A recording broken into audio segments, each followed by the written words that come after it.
بسم اللہ الرحمن الرحیم۔ ضروری نہیں کہ کچھ غلط کرنے سے ہی دکھ ملے، کبھی کبھی حد سے زیادہ اچھا ہونے کی بھی قیمت چکانی پڑ جاتی ہے۔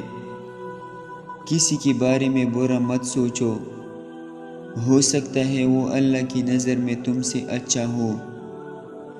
حضرت علی رضی اللہ تعالی عنہ فرماتے ہیں، وضو جوانوں کی طرح کرو، نماز بوڑھوں کی طرح پڑھو، اور دعا بچوں کی طرح مانگو۔ دل دکانے والے ہمیشہ سکون کی تلاش میں رہتے ہیں، مگر ان کو سکون نصیب نہیں ہوتا۔ ہمیشہ وہی بلندیوں پر ہوتی ہے جو خود سے پہلے دوسروں کا سوچتے ہیں۔